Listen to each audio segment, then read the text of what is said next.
राम दरबार की दिख रही है। रात भर लगकर सबने उन मूर्तियों को बिल्कुल जो सजीव लग रहे हैं, ऐसा लग रहा है सचमुच में राम जी सीता जी वहां पर अपने दरबार में बैठे हुए हैं।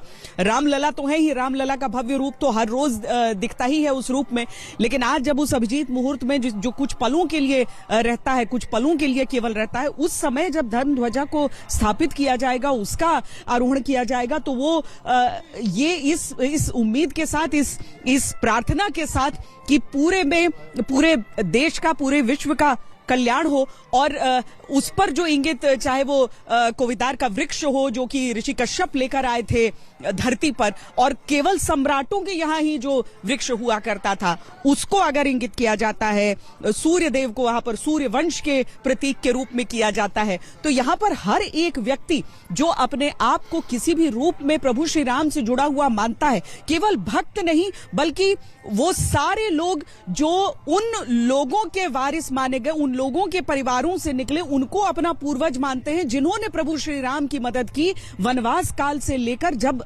रावण को जाकर लंका में परास्त करके श्री राम आए।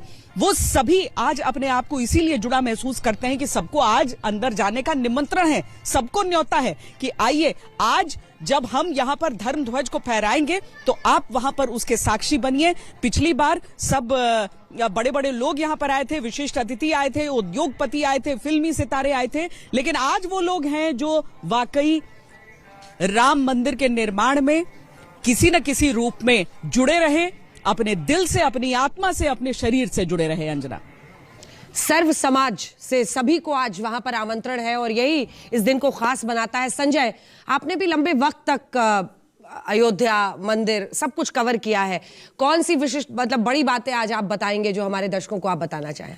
सबसे बड़ी चीज तो किसी भी मंदिर की, देवालय हो तो उसकी प्रतिष्ठा उसके ध्वज से होती है, और ध्वज न केवल राष्ट्र का, देश का, समाज का उसका सूचक होता है, बल्कि वो ये बताता है कि ये मंदिर पूर्ण रूप से मंदिर स्थापित हो गया, यानी देवता इसके अंदर विराजमान है। जो लोग गर्भगृह तक नहीं जा पाते वो दूर से मंदिर के ध्वज को देखकर ध्वजा का दर्शन करते हैं, और शास्त्र कहते हैं कि उन्हें भी वही पुण्य लाभ मिलता है।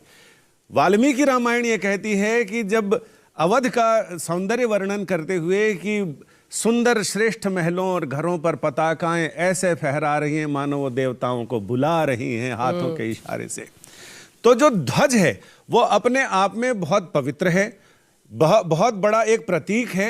और यही ध्वज, लोग ये कह रहे हैं कि आज मंदिर पूर्ण हो गया, लेकिन मुझे लगता है कि पूर्णता जैसी इस लोक में पूर्णता जैसी कोई चीज नहीं है। पूर्ण में पूर्ण को मिला दें या पूर्ण को घटा दें तब भी पूर्ण बचता है। पूर्णस्य पूर्णमादाय पूर्णमेवावशिष्यते, तो पूर्ण नहीं, ये एक सनातन जैसी चिरंतन यात्रा है जिसमें अभी और बहुत सारे नगीने लगने हैं। तो ऐसे में पूर्णता हम अपने मन में मान सकते हैं कि पूर्ण हो गया, लेकिन मुझे लगता है कि यह पूर्णता, जैसा कहते हैं लोग, बिड़ला जी लोगों के घरों में करनी चलती रहती है हमेशा, तो पूर्ण कोई चीज़ नहीं होती। तो मुझे भी ऐसा लगता है कि ये अभी इसमें बहुत सारी चीज़ें जुड़नी है, लगनी है। और जब ध्वजा लहरा लहरा कर कहते हैं मंदिर के ऊपर सबसे ऊपर कलश होता है, कलश के ऊपर चक्र होता है, और चक्र के ऊपर ध्वजा होती है। कहीं वो 52 गज की होती है, कहीं 52 हाथ की होती है। ये 11 फुट और की ऊंचाई है और 22 फुट यानी जितनी ऊंची है उससे दुगुनी लंबी है। और ये ध्वजा फहरा फहरा कर भक्तों को बताती है कि ये यहाँ पर जो सनातन की स्थापना है वो वहाँ आप दर्शन कर सकते हैं, वहाँ आपकी पंचेंद्रियों को सुख मिलेगा।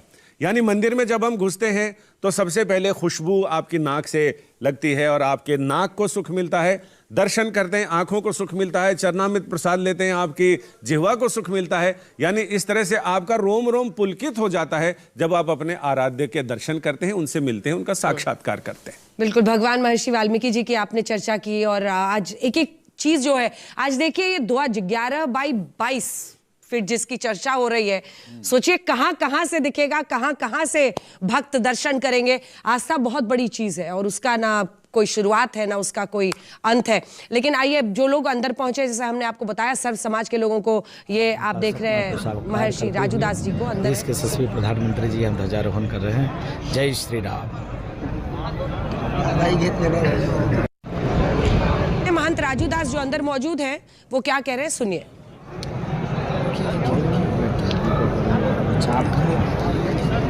आज अभी पूज्य संतों के साथ राम जन्मभूमि परिसर में संतों से यह परिसर फुल हो चुका है। सभी संत पधार चुके हैं। कुछ ही देर में, कुछ ही पल में देश के यशस्वी प्रधानमंत्री जी, माननीय मुख्यमंत्री जी, माननीय मोहन भागवत जी, जहां हम लोग बैठे हैं जस्ट सामने आप देख सकते हैं मंदिर पे अभी कुछ ही पलों में ध्वजारोहण का कार्यक्रम है।